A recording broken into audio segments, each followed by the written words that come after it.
యాక్చువల్‌గా ఎదురుగా కనిపిస్తున్న బిల్డింగ్ సెల్లార్‌లో అయితే కార్ అయితే పార్క్ చేయాలి. నేనైతే యూటర్న్ తిప్పడానికి ఎన్ని తిప్పలు పడ్డానో ఒకసారి మీకే చూపిస్తా చూడండి. యాక్చువల్‌గా ఎదురుగా ఒక చిన్న కటింగ్ అయితే ఉంది. కానీ బైక్‌లో వచ్చే కటింగ్ అది. కార్ అయితే పట్టదు. సర్లే అని అయితే కొద్దిగా ముందుకెళ్ళాను. ఆ ముందుకెళ్తే మాత్రం ఏదో బ్రిడ్జ్ కూడా వచ్చేసింది. ఇదిగో ఈ బ్రిడ్జే. ఆ బ్రిడ్జ్ కూడా క్రాస్ అయ్యాను. కానీ కటింగ్ ఎక్కడ దొరకలేదు.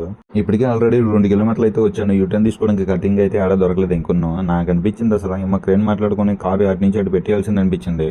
ఇప్పుడే ఒక ఫ్లైఓవర్ అయితే ఎక్కాను. ఇంకా రెండో ఫ్లైఓవర్ కింద నుంచి వెళ్తున్నాను. ఇక్కడ కూడా కటింగ్ ఎక్కడ దొరికిద్దామని చూస్తున్నాను. దొరికితే మాత్రం యూటర్న్ అయితే అమ్మటిని తిప్పేసి వెళ్ళిపోతా.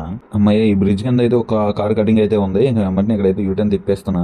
తిప్పేసిన తర్వాత ఇక మళ్ళీ ఈ బ్రిడ్జ్ మీదకి వచ్చాను చూడండి. ఈ బ్రిడ్జ్ క్రాస్ అయిన తర్వాత మళ్ళీ ఆ రోడ్ లోకి వెళ్లాల్సి వస్తుంది. మాక్సిమం ఒక యూటర్న్ తీసుకోవడానికి అయితే నేను 5 కిలోమీటర్లు అయితే ట్రావెల్ చేయాల్సి వచ్చింది. 5 కిలోమీటర్లు యూటర్న్ కటింగ్ అయితే నాకు దొరకలేదు అసలు. ఇదేంట్రా బాబు అనిపించింది నాకు. చూడండి, హైదరాబాద్ అయితే తిరగాలనుకున్న వాళ్ళకి ఒకటే చెప్తున్నాను. యూటర్న్ కటింగ్ అయితే ఎత్తుక్కోండి. హైదరాబాద్ మొత్తం తిరిగేసినట్టే.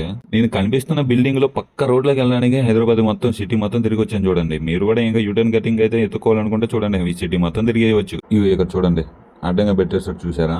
ఇది ఆపేయడం వల్ల నేను హైదరాబాద్ సిటీ మొత్తం తిరిగేసి వచ్చా పక్క రోడ్లోకి వెళ్ళడానికి. మొత్తానికి అయితే వచ్చేసాను. ఆఫీస్ లో ఇంకా సెల్లర్లకి అయితే వెళ్ళిపోతున్నా. మాక్సిమం కటింగ్ అయితే దగ్గరలోనే ఉంటది. కానీ మనం లోకల్ కాదు కదా, లోకల్ వాళ్ళకి అయితే ఐడియా ఉంటది. మనం 7 నుంచో 300 కిలోమీటర్ల నుంచి వచ్చాం. బొచ్చి ఏడైంది వెళ్తుంది మనకి.